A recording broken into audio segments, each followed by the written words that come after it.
Hey everyone, Dumont Owen here. It is another Wednesday at noon, and I am so happy to be here. For those of you who have been following me for a while, you know that I always live stream about LinkedIn, personal branding, and digital branding. And today we are going to be talking about a topic that that I feel is really important and that I think is sometimes difficult. And I'm talking about content marketing, creating content that will attract new viewers, new followers, and potential clients. And so this is a big deal for some people. It was a big deal for me because I'm not naturally oriented towards creating content. I can do it, but it didn't come easily with me. I really had to work at it.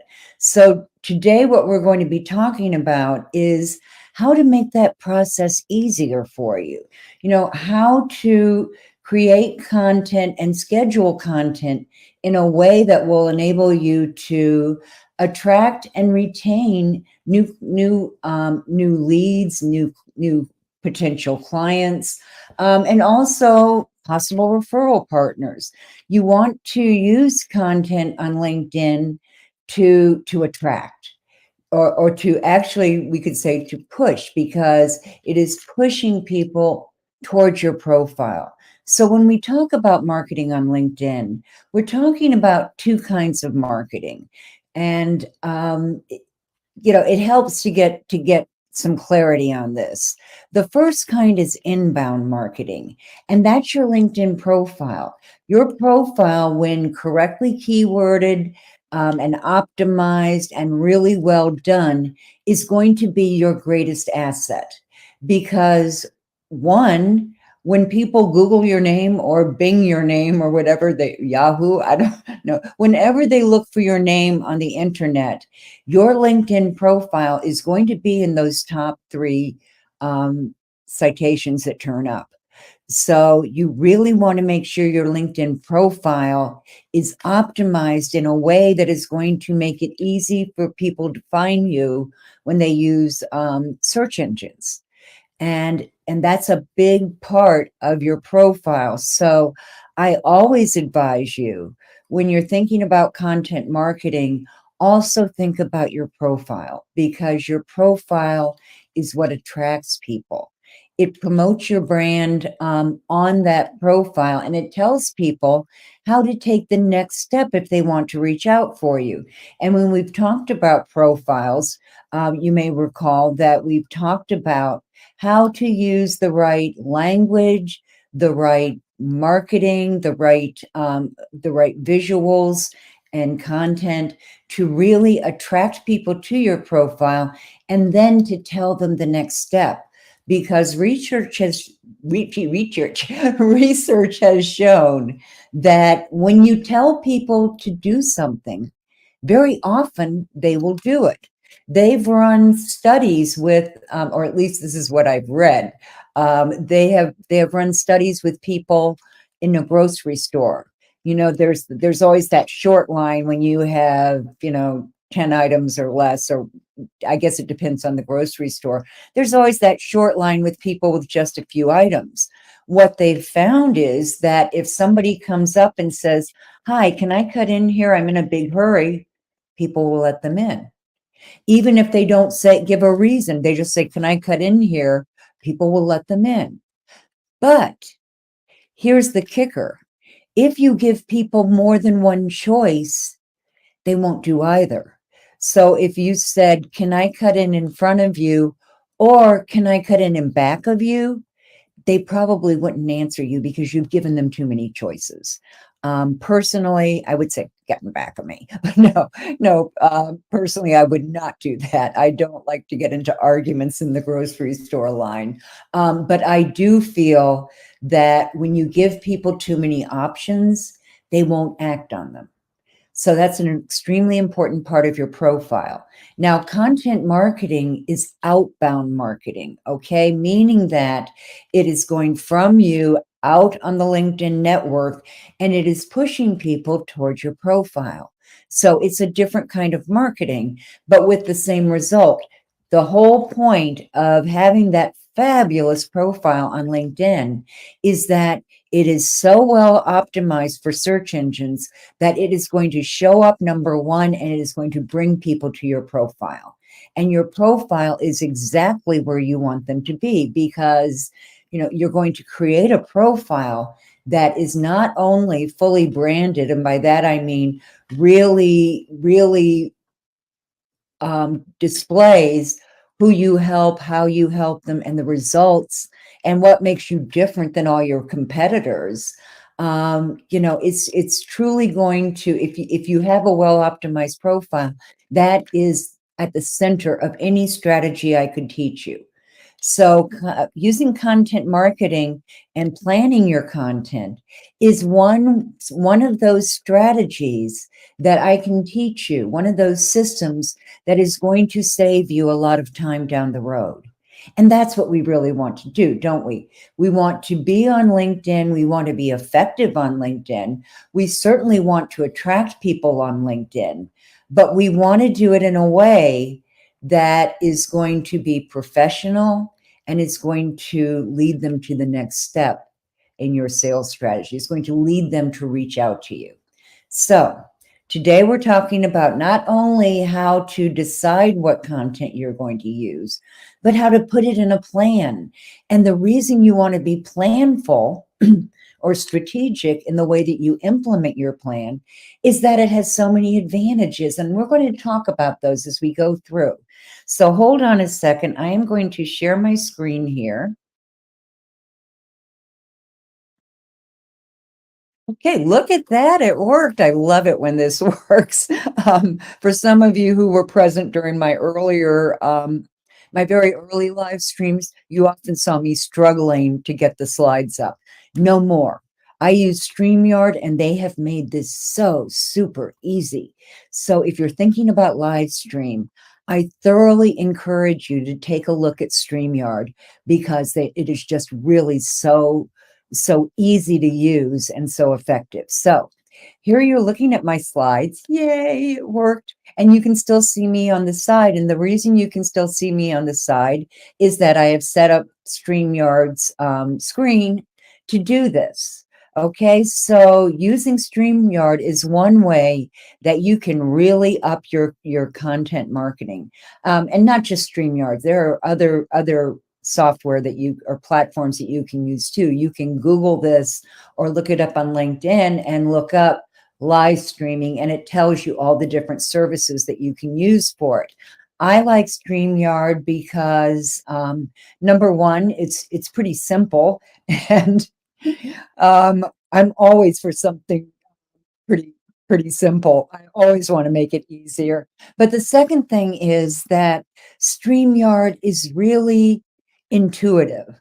I mean, I can understand it. I can figure it out. And if you had known me in my early days with audio visual when I was teaching 7th grade, you would know why I love this so much. But anyway, let's get started. So today we're going to talk about how you can build brand awareness with a LinkedIn content marketing plan. So let's get started. These are the things we're going to cover today. One, what is a marketing plan, right? Why is it important? How marketing affects lead generation, because remember, LinkedIn is all about generating those leads and don't forget that important, and building relationships with them.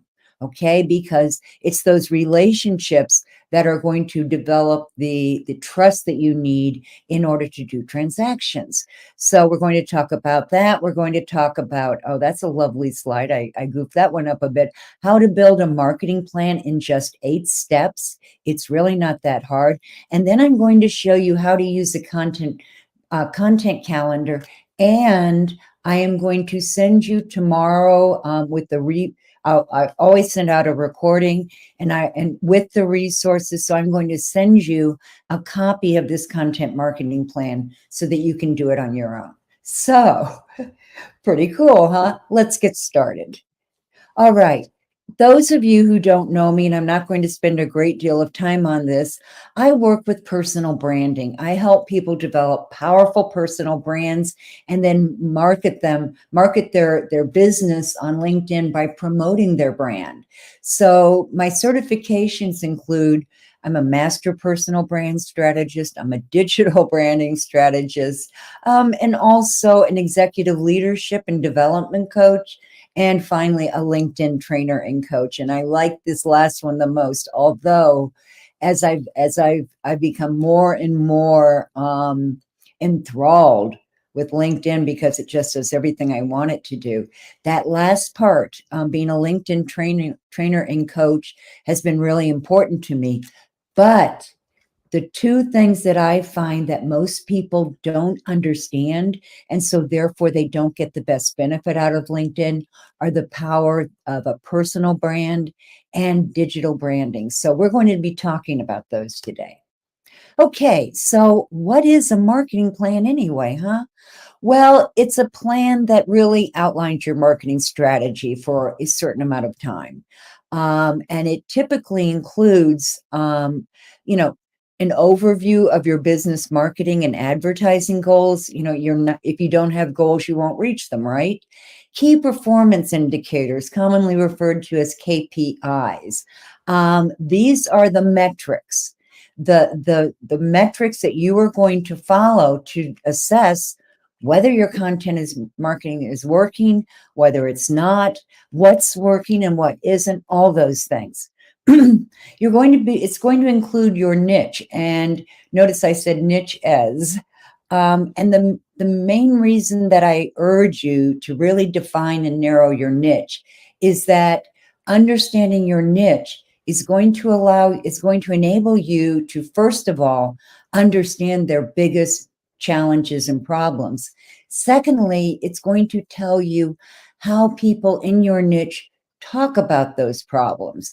And that's important because when someone lands on your LinkedIn profile, you want your profile to feel like they're having a conversation with you.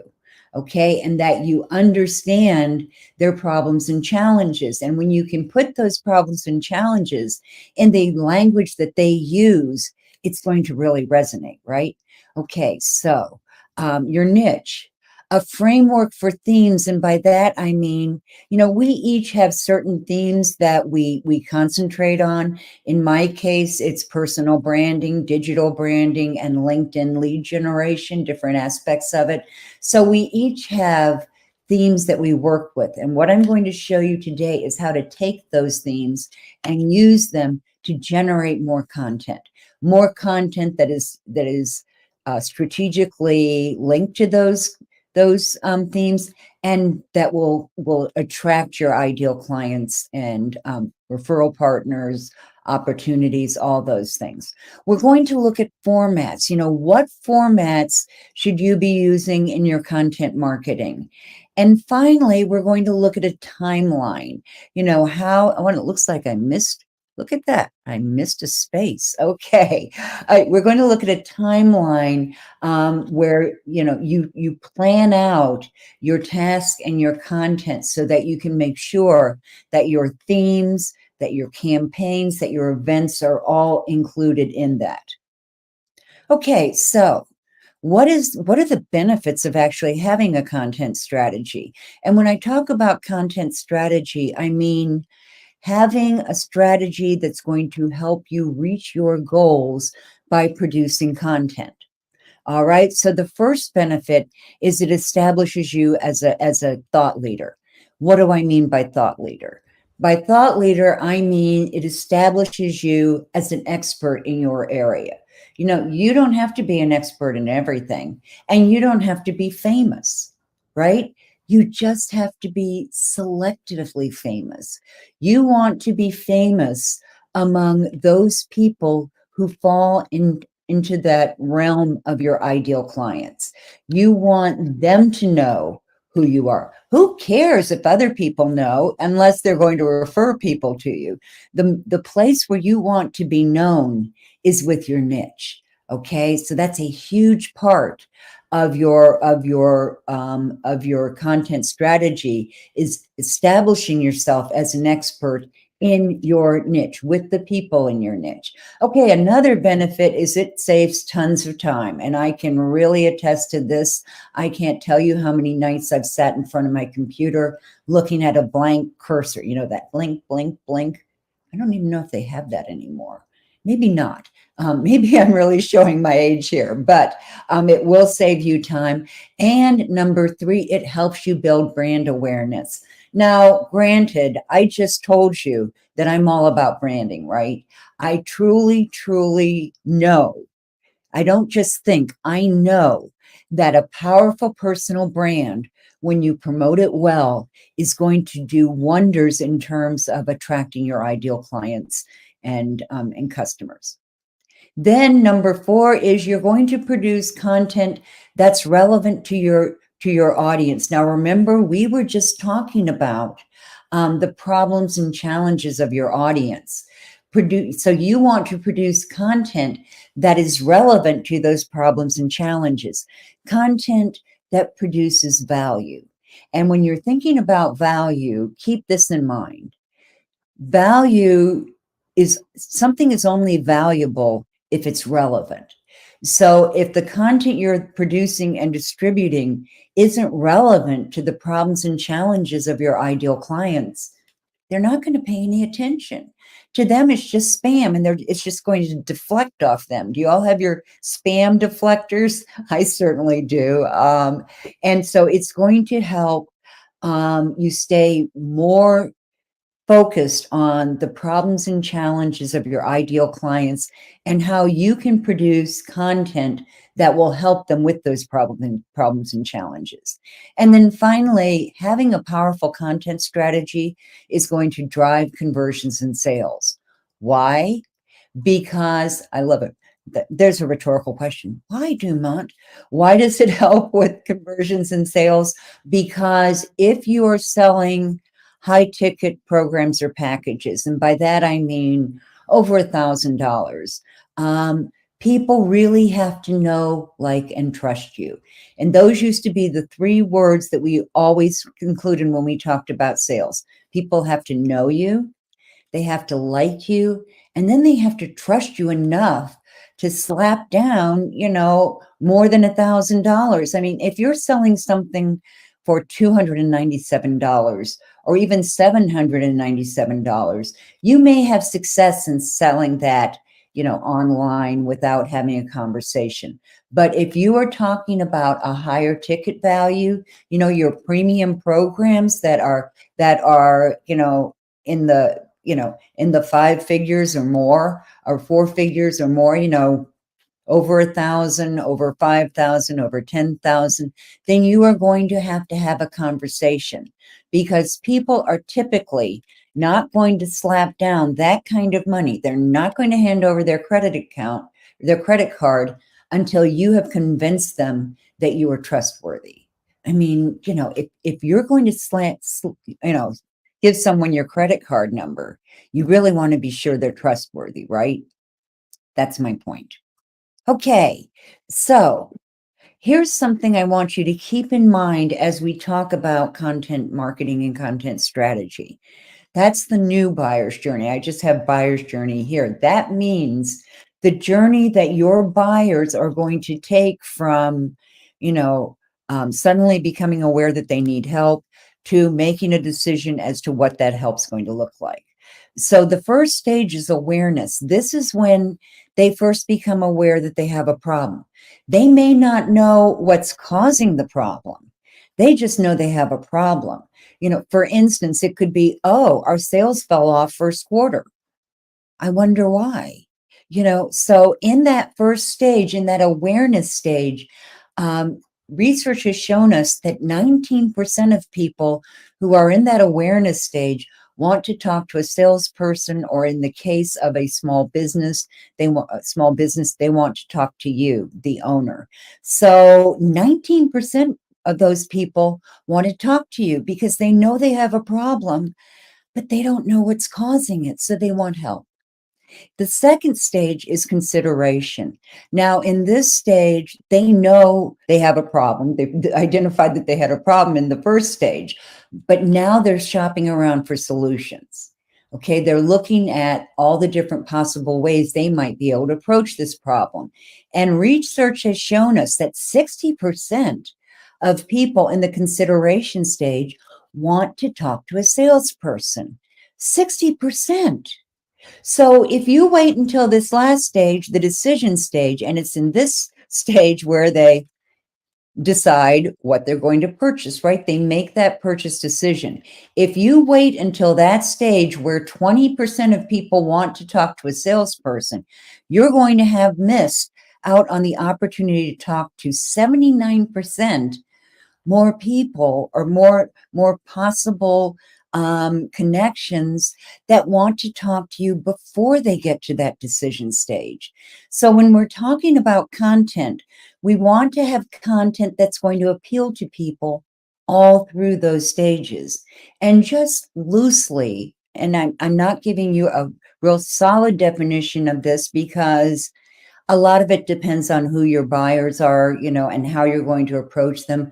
But creating a content marketing plan, selecting a strategy, and then making sure that you follow is going to make sure that you get in front of that 79% of the people. And the only way you're going to do that is by producing content in different formats that's geared towards those different stages. So loosely saying, and I am saying loosely here because a lot of this depends on who you're trying to appeal to, but loosely saying, the more, people are in the awareness stage, they're just getting to know it. So if you just started on LinkedIn and you're just starting to understand things or have questions, you might be in that awareness stage. And the things that might appeal to you might be, how do I write a LinkedIn profile? How do I, what can I do with creator mode? How do I come up with the right keywords? So all of those things could be in that awareness stage, that kind of how-to stage where you're giving people basic information that is going to really allow them to take a big leap, because you want to do that for your clients, right? You want them to take that big leap and get to whatever goal they have. So that stage is going to be more how to. Consideration goes into a little more depth. You might be talking, like I am right now, about strategies. You might be talking about systems or giving away different kinds of information that would help people accomplish their goals on LinkedIn. And then finally, you have that decision-making stage. And there you might want to have things that go into a little more depth. You might want a brochure that they can download. You might want to offer case studies of people you've helped and offer their testimonials. So there are a lot of different things that you can do with content. You just want to make sure you're doing the best ones for you and for the clients you serve. Okay.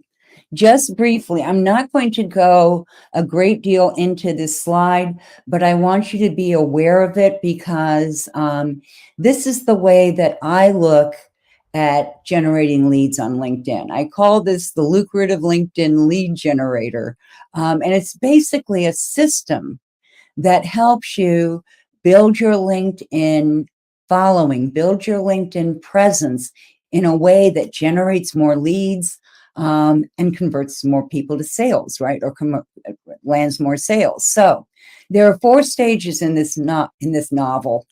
I wish 4 stages in this model. And the first is strategy. You'll notice that in each of these stages, there are 3 things to master.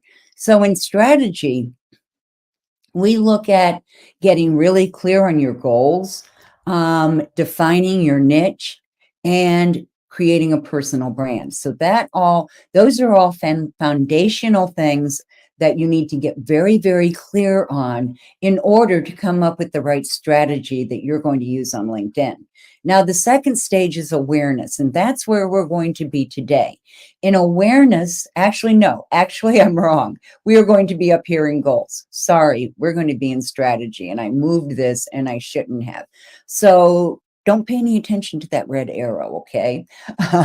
Okay, so in awareness, this is when people are going to become aware of you, right? So you want to write a killer profile that has a powerful personal brand and that has the keywords that your ideal clients would enter into that LinkedIn search field to find you. Okay, so it's going to be your profile, your content marketing strategy, and your, well, actually, we are in the right place here. It's going to be in your content marketing strategy. The reason I said goals is because that's what I'm going to demonstrate to you. Come on, Dumont. Yes, I do understand this.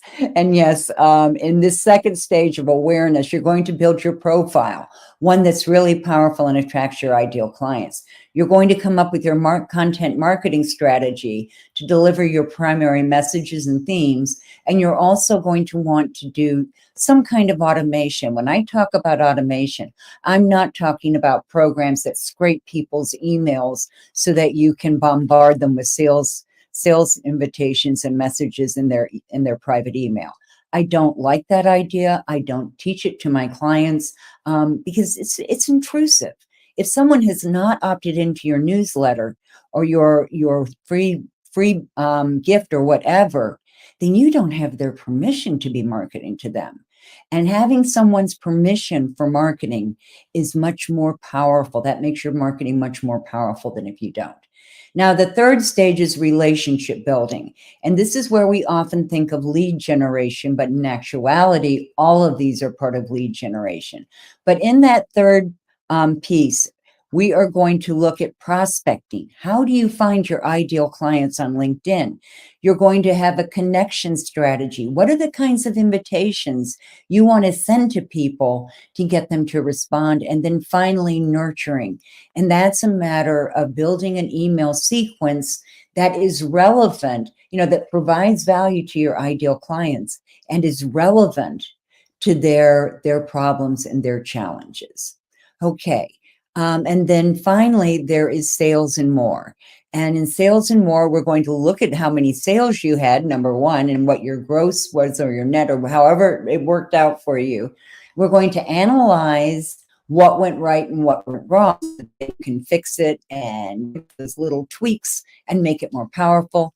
And then finally, how to offer exquisite client support that turns clients into raving fans. Okay, so that's where we are today. Come on, move forward.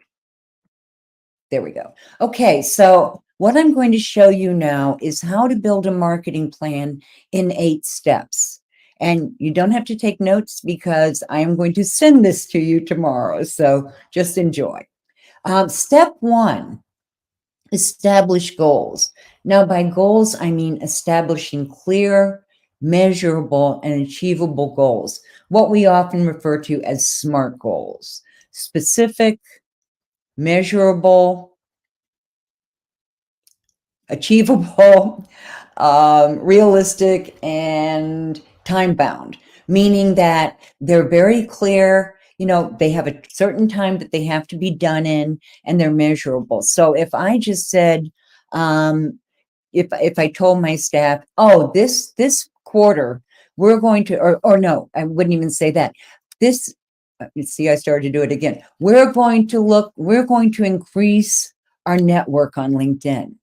Well, that's pretty loosey-goosey. How much are we going to increase it by? I could say we're going to increase our LinkedIn network by 25% by, and then talking about how we're going to do it so that I would have a very specific way of knowing, if at the end of that period, we have not increased the network by 25%, then we didn't reach our goal. And that tells us we need to go back and analyze what went wrong.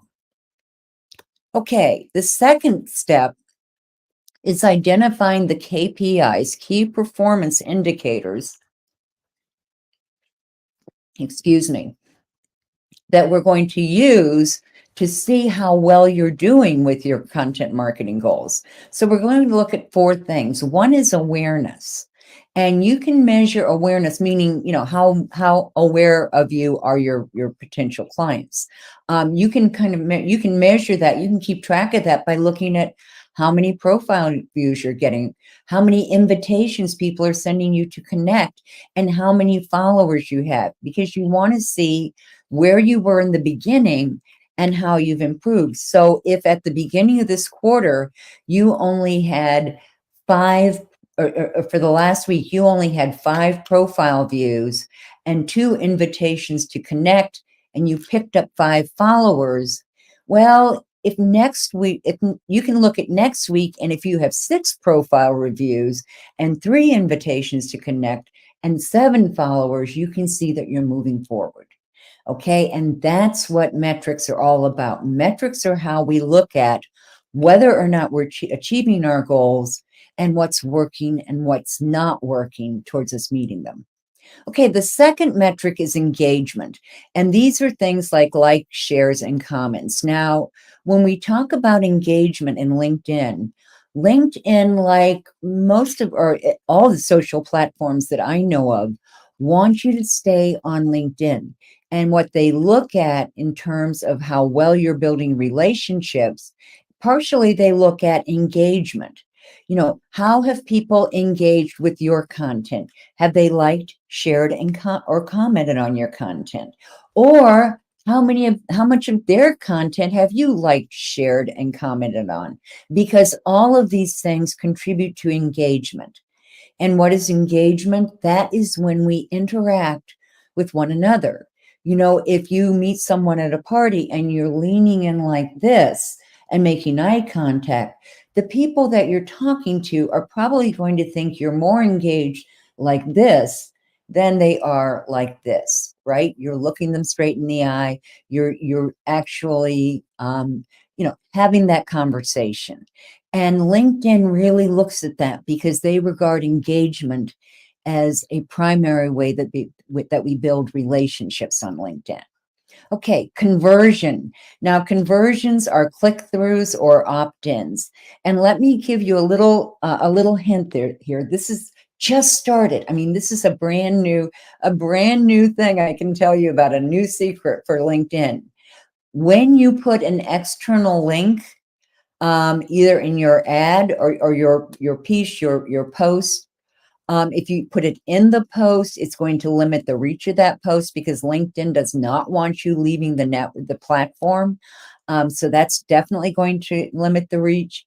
But what a lot of us don't realize, and what a lot of us have been doing, is we've been putting that external link in the first comment below our post, right? And we'll put something in there about click the link below. The link to this program is in the first comment. There are a couple of problems with that. Number one, LinkedIn doesn't default to the most recent comments. Very often it's going to spotlight the most relevant contents. So that means that remark in the first comment could be at the bottom of 100 of other comments, and probably all of them are saying, I can't find the link. Where's the first comment? I've actually had that. I haven't had it happen recently, but I did have it happen at one point.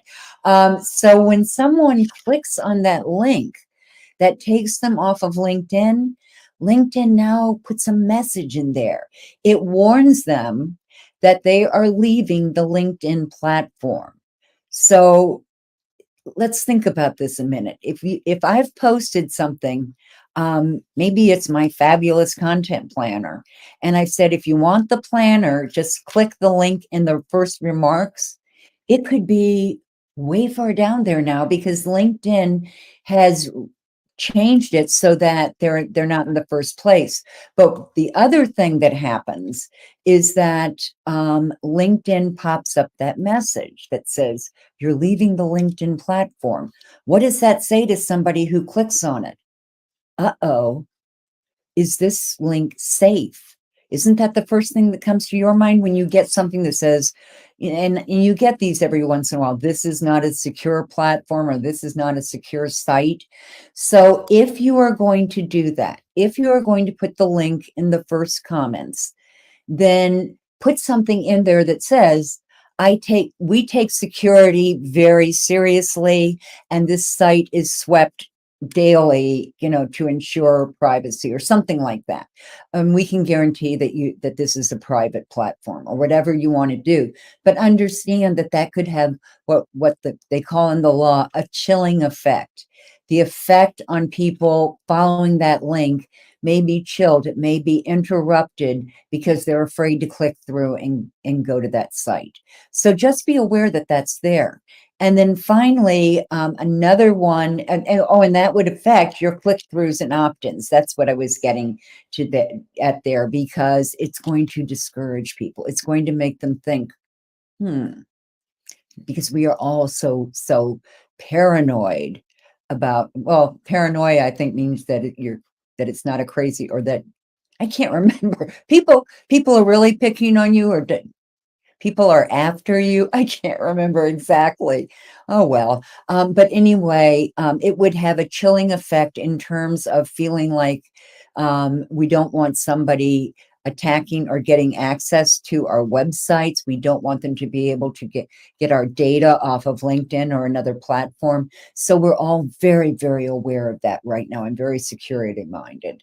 Okay, and then finally, consumer metrics. These are things like testimonials and surveys that you've done, and referrals that happen. If you have great recommendations, and I want you to remember this, if you remember nothing else, when you look at someone's LinkedIn profile, what's not the very last thing, there's one thing that comes after it, but what are the most powerful places? Endorsements, where you list skills and people endorse you for those, and recommendations. And they come all the way down at the bottom of your profile. So if you have a really good recommendation that just says it all, it's perfect, it's the perfect summation of what you did to this person, you can bring that up and put a little snippet in your about section, so that people will see that right off the bat. Right off the bat, right off the back. No, bat, right off the bat. Okay, Dumont. Hypersecurity vigilant. Oh, I like that, Facebook user. That is a great thing to say. Yes, hypersecurity vigilant. That says it all. That really says it all. Thank you. Okay, so let's look at the next slide. All right, so the second step is to clarify your audience or audiences. And the reason I put that audience says, I put the S in parentheses, is because I don't want you to do this for every niche you can think of right now. You're going to become confused, and your audience is going to become confused. Now, you may have some niches that are close together. Maybe one of your niches, maybe you advise maybe you advise high school students or students in public schools how to apply to colleges.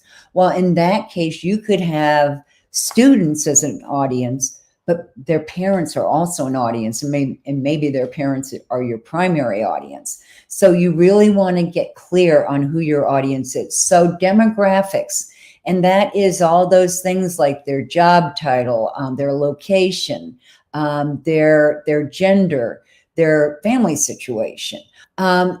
We also want to look at their buyer behaviors. Now, buyer behaviors are those behaviors that they exhibit, or those things that they do on their way to making a decision to hire you. So if most of your clients are in one particular niche, and their buyer behavior happens to be that, they look at you, they immediately reach out to contact you or to schedule a free consultation, then that's one kind of buyer behavior that relates to one of your niches.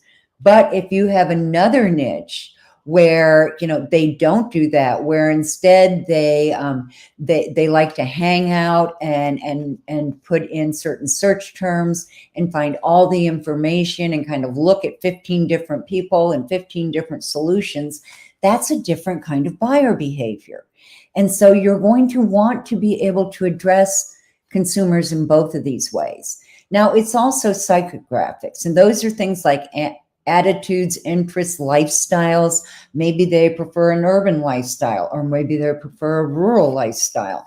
Maybe they're members of a particular political party, or maybe they are fanatical about horses or livestock or pets, you know, anything really. You know, so we want to understand what makes us tick. You know, that's what you want to know. What's going on in here when they're making that decision, or when they're getting to that decision. Now, another thing you want to be real clear on is the benefits of your programs and services. So you're going to want to be real clear on those benefits and what they can do with them. So you're going to want to be, I'm sorry, I misstated that. You're going to want to be extremely aware of what you give them, what you help them do, and also what the benefit is. Because people buy for the benefits, right? They buy because they see that they are going to get something that they really need. All right, you're going to want to also know your main messages, and we're going to talk about that and how to identify those in a few minutes. So I'm not going to go into it now. And then finally, CTAs. Now, what are CTAs? Calls to action. That means that information that you're going to put in your profile at the end that says, subscribe to my newsletter, or schedule a free consultation, or opt in for my free gift. Whatever those are, you're only going to have only one per section. So if you're working on your about section, you're only going to have one call to action. But you can put a different call to action in one of your experience sections. So you're not limited. You just have to be careful how you use them. Okay, the third part is to clarify your personal brand. You knew I was going to do this one, right? Okay, so when you're thinking about your brand, I want you to answer these questions for yourself. Now, you can there are instruments that measure brand and measure brand awareness. I use the 360 Reach, the one that I think is the absolute best. And it provides the best information and the most thorough information. But there are also other ways to get feedback on your brand and clarify your brand. What I want you to keep in mind is that your brand is internal and external. It's also what people think about your brand. So here are some of the questions that you could ask yourself. What are my goals? What are my core values? Because that really figures heavily into your brand. Who is my ideal client? How am I different from my competitors? What differentiates me from all my competition? What are my strengths and skills? You know, what do I have going for me that's going to really make me their best choice? What is my big why? That is your story. That is your brand story, how you got here to this place and time. Okay? People want to know why you're doing this. And then lastly, what are 3 words that describe my personality? And I'm not going there. Oh, well, actually, I can tell you with me, people often say wise, sarcastic, and helpful. That's the other one. They used to say caregiver, but my mother was a really strong caregiver, so everyone who knew her did not think of me as a caregiver. So it skewed my results. Okay, the next thing I want you to get really clear on is your brand. And I'm going to go through this quickly, but I am going to send these slides out to you along with the recording. So your brand is your unique value proposition, the proposition of value that only you can supply. So you could use, I'm going to give you 2 different formats. One is I provide results to my audience through a product or service. So for instance, I could say, I provide more leads, more clients, and more sales to coaches and consultants, that's that who, through my lucrative LinkedIn system. So I have answered all of those. I have 3 results, I have the audience I'm serving, and I have what I use to serve them with. Okay, here's another example. I combine my strength and strength to produce result and result for audience. Okay, so you could fill these in. An example might be, I combine my knowledge of LinkedIn lead generation strategies and digital branding to produce more leads, more clients, and more revenue for coaches and consultants. So there I have added, I've put in 2 strengths that I have. I've put in what the result of those strengths are, and I've put in my audience. Okay. All right, so now we're going to get into the actual breaking down of themes. Remember when I went through and showed you these, there were 3 themes or 4: strategy, awareness, relationship building, and sales or more.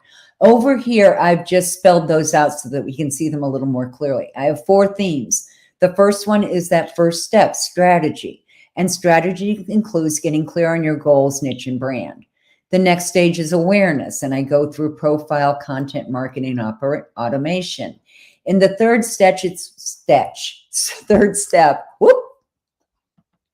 the third step, it's relationship building, prospecting, connecting, and nurturing. And then the final step, we're going to look at sales conversations, analyze our stats, and then look at how we provide exquisite client support. I'd say trusted nurture guide for you. All right. Okay. Now, thank you. Thank you, anonymous Facebook users. I love you guys. Okay. So hold on. I'm going to back up right here for a second.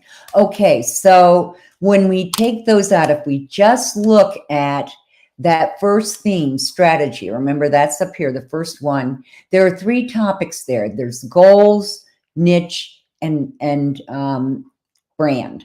And so when I go in, I'm going to go back here and show you first. Okay, so we're looking at strategy right here. This first section, strategy is goals, niche, and brand. So when we break that down, I can look at the theme of strategy and then break out topics. And my 3 topics are going to be, and my topic is going to be goals. And I'm breaking out 3 kinds of things I can say about goals.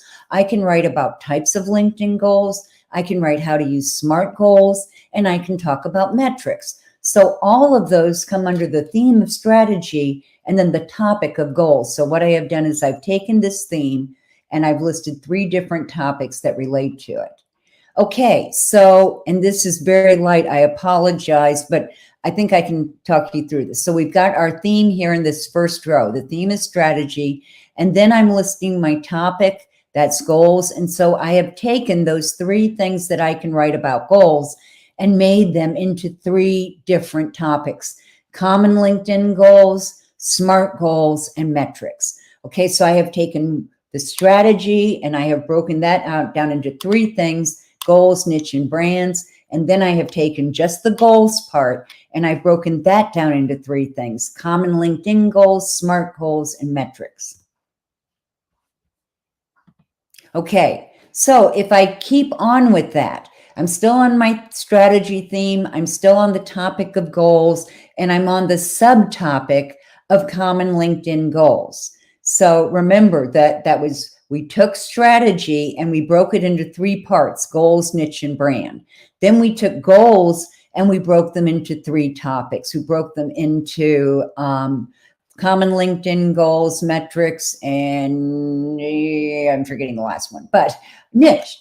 Okay, so now if I look at that subtopic of common LinkedIn goals, I can break that down further. I can break that down into brand awareness, expand network, and establish expertise, because those are some of the common goals that people have on LinkedIn. So not only do I have a way of talking about strategy, I can break that into goals. I can then talk about common LinkedIn goals, and I can break that into brand awareness, expand network, and establish expertise. So I have taken each of those and I keep breaking them down to a theme and then supporting content that relates to that theme. Okay, in step 6, and this is a fun step, I think, because this is where you get to really think about what kind of content you're going to use. So here's some of the questions that I would suggest you ask of yourself. Number one, what kind of content comes easily to me? Okay, video is easier for me than writing an article. And writing an article is easier for me than writing a book. Writing a book would not be easy for me. So I can legitimately say that videos and thinking my way through a video are my favorite kind of content to create because it's easy for me. What kind of content do I love to create? Well, that's those, I love working with video and being able to explain things through video. How much time can I put into content creation? That's a biggie. You have to be real clear. If you can only put an hour a week, make it a great hour and make it really produce something. What resources do I have? Do you have a VA? Do you know how to do you have a digital editor who can edit your videos? All different kinds of things. And then finally, what kinds of additional assistance do I need? Are you going to need to hire someone to do part of this? Do you need a copywriter? Maybe you're just going to outline an article and then you're going to hand it over to a copywriter who's going to make it, really snazzy and appealing to your clients or your target audience. Okay, here are some of the kinds of audience, some of the kinds of content you might put on LinkedIn. Top 10 lists. People love top 10 lists. And top 10 lists are great because at the end you can cite a couple of people and say, what did I miss? Fill in the blanks. These are my favorite 10. What did I miss? Let me know. You can do infographics. And if you're not aware of what infographics are, they are graphics that display complex content in very simple ways to digest. So you could have a top 10 list and you could display it as an infographic. If your top 10 list was the top 10 ways to promote your content on LinkedIn, then you could have a list of, in that infographic, 10 ways with the numbers. And then you could ask in the comments, what do you think? Okay, people love quotes, but please, please, please don't put out quotes that, are just quotes. I mean, that's kind of narrow, and it's great. We all need motivation. We all need some of those quotes, but don't put out every single quote you can think of. Don't put out 5 quotes a week. People are just going to turn it off. It can't make that much impact. So put quotes out there that you can talk about. I love this quote because, and do it that way. Book reviews. Who has time to read every book they want to read, right? When you do a book review, you are providing a really valuable piece of content for your readers because we don't all have time to go out there and read every book. Okay, polls. People love polls, and you've been seeing them a lot on LinkedIn lately. Let's talk about what polls can and cannot do. You can have a poll that says, what's your favorite ice cream? Strawberry, vanilla, or chocolate. And you'll probably get a lot of people who will respond to that poll. But what does that do for you? Actually, nothing. Okay, because it says nothing about your business. It has no relationship with any of that. And it's just a poll. So you might have a really cool poll that goes viral, okay? But it's not bringing people to your business. It's not getting people to understand that you are an expert in your field. So use polls because they're very popular, but use them sparingly and wisely. Videos. Well, obviously, I like videos. What I will tell you is that if you're posting a video to the news feed, keep it under a minute. And now I'm starting to see things that say keep it under 30 seconds. TikTok has affected us all. And that was affected, not infected. TikTok has affected us all and taught us new viewing habits. Tips and tools. I love sharing these because people always want the latest tips, like that warning about not leaving the LinkedIn platform that you get when you leave the LinkedIn platform. And everybody can use tools. So if you have a great tool that's really beneficial, attach it to a post and send it out there on LinkedIn. Give people an idea of how helpful you are. Then you can have event photos. Everybody loves to see pictures of themselves and everyone else at an event, right? Industry news, things that are affecting the industry. These could be, if it's a voting year, this could be something talking about different kinds of voting machines, for instance.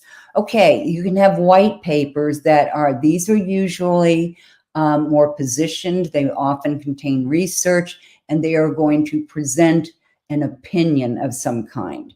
Presentations, now these could be PowerPoints, or they could be carousel posts. And in a carousel post, it acts kind of like a PowerPoint in that you have to click the next one, but you can have like 5 related slides and use them as a carousel post. It's really pretty cool. Presentations, that's what I was just talking about. And then finally, newsletters. And I will be talking in 1 week, very soon, maybe next week or the following week. I have to look back at the calendar, about strategies to really promote your newsletter on LinkedIn. Okay, step 7, determine your cadence. Now, what do I mean by cadence? I mean, how often are you going to post? So here are the questions that go with this. How much time can I invest in content creation? What content do I currently have that can be repurposed? This is so powerful. Do an audit of your computer, find all that content. Will I need time for research? Do you need to build that in? And finally, do I have the required skills? Am I able to do copywriting? Do I understand graphic design? Can I edit video? In my case, that would be a big no, no, and no. But I like to talk, so I like to do video. Okay, and then finally, and this is the last step, have a content calendar. And this is a little unclear just because of the nature of the slides, but I will tell you what it says. In it, you are going to identify a theme. Then in that theme, you're going to identify a topic. Then you're going to identify the title, the content. You're going to have links to videos or images if you need them, and it's all going to be in this calendar. Now, what's the advantage of this? Well, the advantage is that during those weeks, you can plan to follow certain themes leading up to something. Okay, I do. I have a LinkedIn learning system that I teach people. I could have that, and I could have each one of those weeks leading up to offering the system as a class. I could be talking about something related to that system in each of those weeks, so that I would be promoting my process, my system, but I would be doing it in a way that's very intentional, very strategic, and that leads people through those things that they are going to want to understand before they hire me or before they take my course. Does that make sense? I like to think so. Finally, it's not letting me go. Oh, I guess I'm at the end. I thought I had another slide that would tell you how to get in touch with me. So thank you. Thank you, trusted Facebook user. I say trusted nurturer guide I'd say trusted nurturer guide for you. Thank you, thank you, thank you, thank you. Love that. If you want to get in touch with me, there are 3 ways. One is to just send me an email to Dumont. That's pretty easy. Dumont, DUMONT @DumontOwen.com. So that's pretty simple. Please, if you like what you learned here today, invite me to connect on LinkedIn. Just go to my profile, click on, I have creator mode. So go to my profile, click on more, and then you're going to see a drop-down menu that has connect. And when you click on that, it's going to ask you if you want to send a note. And please, please, please send a note saying you saw my webinar and you'd like to connect. I love getting notes like that. And I promise I will get right back to you. Another way is to connect with me on Facebook. I am on Facebook.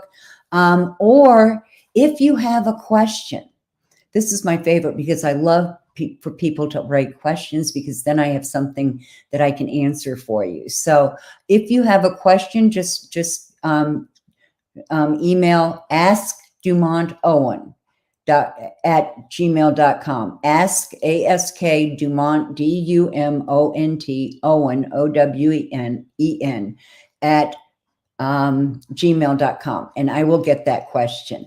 I am going to stop sharing for a minute here so that, no.